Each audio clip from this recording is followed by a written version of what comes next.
ubwaryo niryo buye riri ku gasongero k'amabuye y'agaciro. Bavuga ko ari ikimenyetso cy'urukundo, ikimenyetso cy'ukuri no gukorera mu mucyo. Bamwe bajya kure bakavuga ko rino buye ririnda indwara n'amarozi, rikabanywa inshuti y'umugore. Irariko ni na rimwe mu bitumye amaraso menshi ameneka kuri ino si nzima, kubera ko ubucuruzi bwaryo ari bwo butuma intambara nyinshi zijya mbere. Diyama ngo yabaye diyama.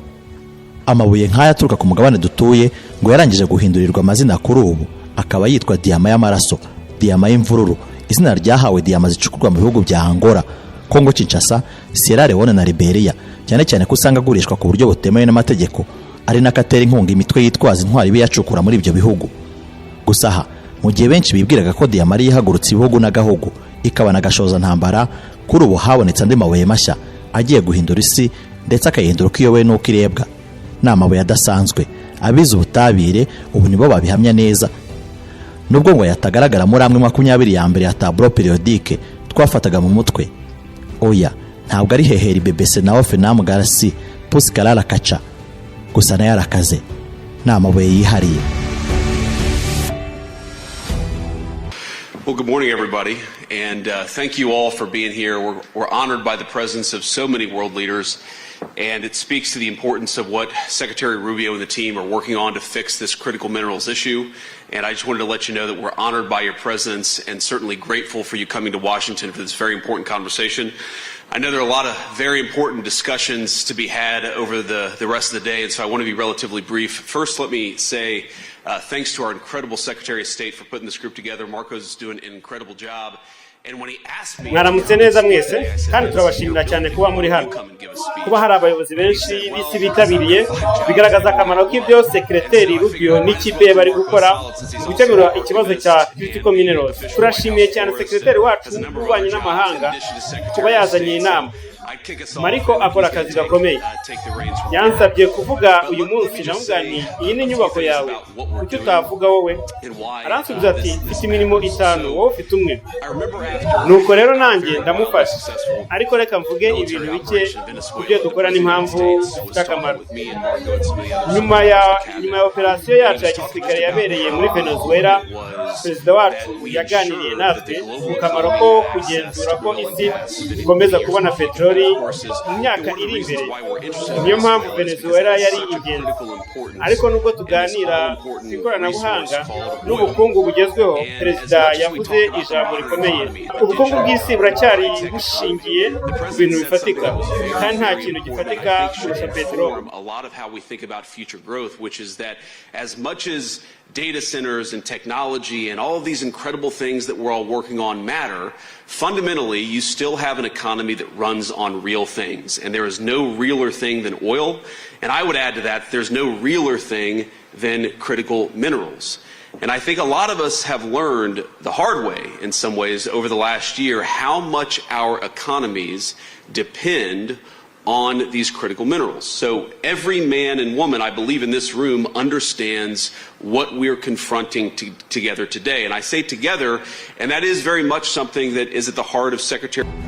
Leta Zunze Ubumwe za Amerika zatangije gahunda yo gushyiraho akarere k'ubucuruzi bw'amabuye y'agaciro akenewe mu gukora ibintu byose, kuva kuri telefone zigezweho kugeza ku ntwaro, mu rwego rwo kugerageza gukuraho ububasha bw'Ubushinwa muri uru rwego. Kuwa gatatu w'icyumweru twasoje, Minisiteri y'Ububanyi n'Amahanga yakira inama ya mbere y'abaminisitiri b'amabuye y'agaciro, yitabirwa n'ibihugu n'imiryango birimo Ubwongereza, Ubumwe bw'Uburayi, Ubuyapani, Ubuhinde, Korea y'Epfo, Australia na Repubulika Iharanira Demokarasi ya Kongo. Abahagarariye bino bihugu baganiriye ku kuboneka no kubona amabuye yakenewe mu gukora ibintu nk'utugabanya amashanyarazi, computer chips na battery z'imodoka zikoresha amashanyarazi, icukurwa n'itunganywa ry'aya mabuye y'agaciro harimo nayo bita rare earth. Mu magambo yasohowe na leta ya Amerika, Vice President J.D. Vance twumvaga hamwe na Secretary wa leta Marco Rubio ntabwo bavuze Ubushinwa mu izina, ahubwo Vance yavuze ko gutangwa kw'amabuye y'amahanga ku isoko mpuzamahanga bituma ibindi bihugu bifite amabuye bidashobora kubona amafaranga yo kuyatunganya. Amerika irateganya gukoresha imisoro kugira ngo igiciro cy'amabuye kitamanuka cyane, kubera ko bishobora kubuza ishoramari nk'uko Vance yabitangaje. David Copley, umujyanama wa Perezida Donald Trump, yavuze ko Amerika igamije gushora amamiliyari menshi mu bucuruzi kugira ngo imishinga itangire. Yavuze ko ishoramari ryatangiye muri kompanyi zitandukanye zirimo MP Materials ikora magnet z'amabuye y'agaciro na Lithium Americas ikora ibikoresho by'ingenzi muri battery zishobora kongera kwishyurwa. uhagarariye ubucuruzi bwa Amerika Jameson Gray yavuze ko Amerika, Ubuyapani n'ubumwe bw'Uburayi bari gutegura politiki n'uburyo bw'ubucuruzi buhuje kugira ngo birinde ibibazo bishobora kuvuka mu kubona n'amabuye y'ingenzi. Mbere y'inama, umuvugizi wa Minisiteri y'Ububanyi n'Amahanga w'Ubushinwa yavuze ko ibihugu bigomba gukurikiza amahame y'ubukungu bw'isoko n'amategeko mpuzamahanga y'ubucuruzi no kongera ibiganiro. Iyi nama ari igice cya gahunda nini ya Leta Zunze Ubumwe za Amerika yo guhangana n'ububasha bw'Ubushinwa bwo gukoresha ubuyobozi bwayo mu biganiro by'ubucuruzi. Perezida Donald Trump yatangaje ishyirwa ry'ububiko bw'amabuye y'agaciro y'ingenzi ryiswe Project Vault rifite agaciro ka miliyari hafi 12 z'amadolari. Abakora mu nganda barabyishimiye. Ni ingenzi cyane kubona Leta Zunze Ubumwe za Amerika zifata ingamba zikomeye zo gukomeza kubona amabuye yose y'agaciro, harimo nayo bita critical rare earth, nk'uko Wade Santi, perezida wa Advanced Magnet Lab yabivuze. Ubushinwa nibwo bufite ububasha bukomeye bwo kubona amabuye y'agaciro adasanzwe cyangwa se critical minerals. Intambara y'ubucuruzi hagati y'Ubushinwa na Amerika yongeye kubura nyuma y'igihe cy'amahoro, aho kuri bishingiye ku mabuye y'agaciro adasanzwe critical mineral. Ubushinwa bufite ububasha bukomeye ku mabuye akoreshwa mu gukora imodoka zikoresha amashanyarazi, ibikoresho bya elektronike hamwe n'intwaro za gisirikare. Ubu bwongeye gukaza amabwiriza ku kohereza hanze, busaba kampanyi zose kubona uruhushya rwa leta mbere yo kuzohereza. Ibi byateje ikibazo gikomeye ku nganda za Amerika zishingikiriza cyane ku mabuye yinjizwa. Abasesenguzi bavuga ko Ubushinwa bushaka gukoresha ubu bubasha mu biganiro by'ubucuruzi na Washington. Ariko se ubundi n'iki gituma no mabuye ari ingenzi cyane kandi akaba ashobora guhindura intambara y'ubucuruzi?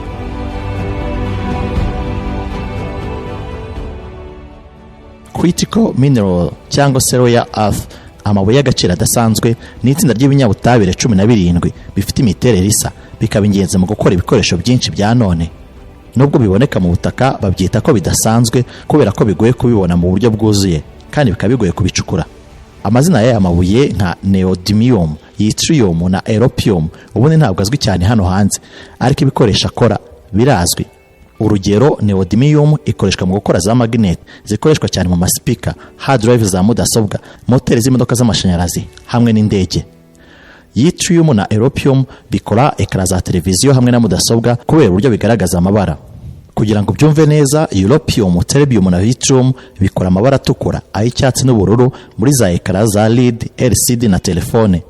Titanium ikoreshwa mu ndorerwamo za kamera hamwe na telescope, mu gihe erbium ikoreshwa mu kongera imbaraga z'urumuri kuri fibre optique, bigatuma internet dukoresha yihuta ku isi. Nk'uko abahanga babitangaje, ikintu cyose ushobora kuzimya cyangwa se kwatsa gikunda gukoresha aya mabuye y'agaciro adasanzwe. Aya mabuye ni ingenzi mu gukora ikoranabuhanga ry'ubuvuzi nka laser surgery hamwe no guca muri za MRI ndetse no mu ngabo. Ubushinwa rero kuri ubu bufite ububasha bukomeye mu gucukura no gutunganya aya mabuye. Ikigo cya IEA kivuga ko bufite 61% by'ibicukurwa na 92% by'amabuye yose atunganywa ku isi. Ubushinwa bufite ububasha ku binyabutabire nka promethium, gadolinium hamwe na dysprosium bidashobora kuboneka handi ku rwego rukenewe mu gukora indege z'intambara, submarines, telefone za smartphone, televiziyo, turbine z'imiyaga, reactors za nuclear, radari, lens za kamera hamwe n'ibindi. Brazil ifite bike cyane, na Amerika iramatse kugerageza nk'ibyo Ubushinwa bukora mu mwaka umwe. Reserve zayo zashira mu myaka iri munsi y'10. Ikindi gikomeye nuko amabuye yaboneka n'ahashobora gutunganyirizwa akavangurwa n'andi mabuye kugira ngo akoreshwe. Ubushinwa rwo bufite ubushobozi bukomeye bwo kubikora. Aya mabuye y'agaciro agomba gutunganywa neza kugira ngo aboneke mu buryo bushobora gukoreshwa. Ubushinwa ni kimwe mu bihugu bike ku isi bifite ubumenyi bw'ibikorwa remezo bikomeye byo gukora ubwo butunganye, aho kugeza ubu ngo twabikubwiye 90% by'amabuye yose yo ku isi atunganyirizwa mu Bushinwa. Ibi byahaye Ubushinwa ububasha bukomeye mu bucuruzi mpuzamahanga, bukoresha aya mabuye nk'intwaro bukabuza abandi kubona ibikoresho by'ingenzi. Niyo mpamvu Leta Zunze Ubumwe za Amerika zikeneye gukora chips zayo, mudasobwa zayo n'ibindi bikoresho kugira ngo bukureho ubwo bubasha bw'Ubushinwa. Ubushinwa kuri ubu bufite ububasha bwinshi cyane. Amerika iracyari inyuma, bigatuma abantu bibaza ko Ubushinwa bwatsinze intambara y'aya mabuye. Bwabigezeho mbere na mbere kubera ko bwabonye ko hari ikintu cy'agaciro cyo guhatanira, rukuruzi. Izi rukuruzi ntabwo zimeze nk'izisanzwe z'icyuma, zikomeye inshuro 10 cyangwa 15 kurusha izisanzwe. Izi ni nk'imikaya itagaragara ituma ikoranabuhanga rya none rikora. Muri moteri, rukuruzi zituma ibintu bizunguruka. Iyo zikomeye bihagije zishobora gutuma maglev train iguruka. Iyo ari nto bihagije zishobora gutuma ibikoresho byinshi by'ikoranabuhanga bipakirwa ku kintu gito. Kuko twabikubwiye muri mata umwaka ushize Ubushinwa bwashyizeho amabwiriza akomeye ku kohereza hanze mu mabuye y'ingenzi nka samarium ikoreshwa muri rukuruzi za samarium cobalt zikomeye cyane ku bushyuhe. Ibi bikaba bikenerwa mu ntwaro zigenzurwa neza cyangwa muri moteri z'indege z'intambara nka kabuhariwe F-35 z'Abanyamerika utapfa kubona ahandi ku isi. Hari kandi N-terbium ikenerwa cyane kugira ngo hakorwe night vision, ya marinete abasirikare bambara kugira ngo babone nijoro ihindura urumuri rukagaragara. Hari kandi na scandium ikoreshwa mu bikoresho by'indege n'inganda za gisirikare kubera imbaraga n'ubudahangarwa byazo. Ubundi Amerika niyo yari yoboye kuva mu myaka 1960 kugeza mu mwaka 1990, gusa yaje gusubira inyuma kubera ko yabonaga ko ibingibi birimo birangiza ibidukikije, niko kubiharira ibindi bihugu. Ubushinwa bwo nta mategeko bugira akomeye yo kurengera ibidukikije nk'uko bimeze muri Leta Zunze Ubumwe za Amerika. Niyo mpamvu bwashyize imbaraga zose mu bucukuzi no mu gutunganya n'amabuye y'agaciro adasanzwe, bituma Amerika itabasha guhatana. Ubushinwa ntabwo bwitaye cyane ku ngaruka zishobora guterwa n'ubu bucukuzi ku butaka, ku mirima, ku mazi no munsi y'ubutaka cyangwa ku buzima bw'abantu. Byaragaragaye ko hari abana bagize ikibazo mu mikurire y'ubwenge, ndetse nyuma y'imyaka 15 haracyagaragara urwego rugaragaza ko mu mubiri wabo harimo ibibazo byaturutse ku gucukura n'amabuye adasanzwe, ariko ibi ngibi nta kintu byababwiye. Iyo urebye buri gahunda y'imyaka 5 Ubushinwa bwashyizeho mu myaka 30 ishize, usanga bwibanda ku bushobozi bw'inganda z'ingenzi, bivuze cyane ubushobozi bwo gutunganya aya mabuye. Mu ntangiriro byari uburyo bwo guteza imbere ubukungu, ariko ubu byabaye umutungo w'ingenzi w'igihugu. Leta y'Ubushinwa yatanze ubutaka, itanga amafaranga y'ubushakashatsi, itanga inkunga n'inguzanyo n'imisoro yoroheje, yubakiye inganda zose inzira z'itumanaho hamwe n'inzira z'amazi, kubera ko ubucukuzi bw'amabuye busaba amazi menshi, ingufu nyinshi hamwe n'ibikorwa remezo bikomeye. Byongeye kandi leta yashyizeho amategeko agamije gukumira abahanga b'Abashinwa kujya gukorera mu mahanga ku mishinga ijyanye n'amabuye y'agaciro adasanzwe batabiherewe uburenganzira. Ibi byatumye Ubushinwa bukomeza gufata ubumenyi hamwe n'ubushobozi bwose imbere mu gihugu.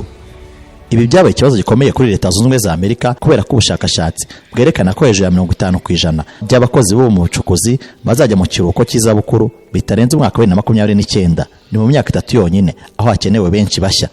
Mu mwaka wa 2020 muri Amerika hatanzwe impamyabumenyi 327 gusa mu bijyanye n'ubucukuzi n'ubumenyi bw'amabuye, mu gihe mu Bushinwa kaminuza imwe yonyine ifite abanyeshuri 1000 mu mashuri yisumbuye n'abandi 500 mu masomo y'ikiciro cya gatatu. Ngiyi turufu Ubushinwa bufite bwatumye Amerika isara, ishakisha hirya no hino inatumiza inama nyinshi, harimo Kongo Kinshasa.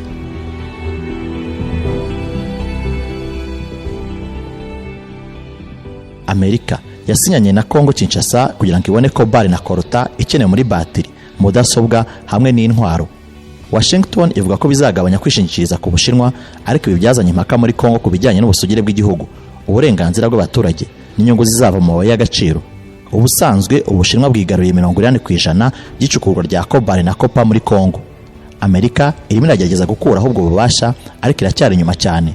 Abaturage bo ntabwo bahawe ijambo mu masezerano mashya, kandi hari impungenge ku burenganzira bw'abakozi, uburenganzira bwa muntu n'uburenganzira bw'ibidukikije. Mu gihe Ubushinwa bwibanda ku bucuruzi n'ubukungu gusa, Amerika yivanga muri politiki. Ikibazwa kuri ubu, ese Amerika izashobora gukuraho ububasha bw'Ubushinwa mu bucukuzi n'itunganywa ry'amabuye y'agaciro, cyangwa Ubushinwa buzaguma imbere mu gihe kirekire?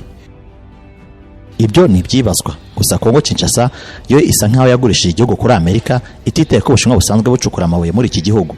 Hategejwe iki Ubushinwa buzatangaza, cyangwa se n'icyo Amerika izakora kuko yatangiye kuzana inganda zayo muri kino gihugu ngo zitangire zicukura amabuye.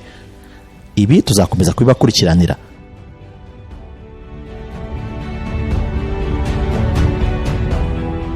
Ni Jado Dokuze Official. Uyu munsi twagarutse ku rugamba rushya rutari rw'amasasu, ahubwo rw'amabuye y'agaciro. Amerika irashaka kwigaranzura Ubushinwa. Kongo Kinshasa ikaba umutima w'intambara y'ubukungu kubera ko ifite igice kinini cy'amabuye y'agaciro Amerika ishaka. Ese abaturage bahaye amabuye yavuye bazungukira kuki?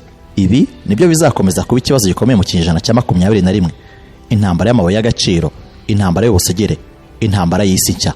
Komeza ugubwe neza n'ibindi biganiro ukurikirana kuri Jado Dokuze Official.